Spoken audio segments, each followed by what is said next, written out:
In today's video, I'm going to teach you how to inject code in Squarespace 7.0. If you need to add a one-off snippet, like a verification meta tag, a chat widget, or a small JavaScript to a single page, Squarespace 7.0 lets you do that safely through the page settings. We'll walk through the exact flow, and I'll share a few guardrails so your changes publish cleanly. First, log into your Squarespace account and open the site you want to edit. From the main home menu, choose the website section so you're working with your site's content and structure. Next, open Pages to see your navigation and the list of pages on the site. Pick the specific page where you want the code to run, then open its settings by clicking the small gear icon next to the page name. This opens a panel with several options tailored to that page. Inside the settings panel, head to the advanced area. This is where Squarespace provides per-page code injection fields. You'll typically see a place for header code and another for footer code.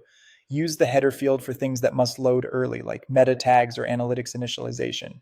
Use the footer field for most embed or script snippets that can load after the content, which helps page performance. Whatever you paste here should be valid HTML, CSS inside a style tag, or JavaScript wrapped in script tags. Only use code from sources you trust, and avoid adding the same tracking snippet in multiple places to prevent duplicates. Remember, this applies only to the page you're editing, which is perfect for targeted scripts that shouldn't affect the rest of your site. Now paste your code into the appropriate field. Take a moment to double check for missing tags or stray characters. Even a small typo can prevent the page from loading correctly.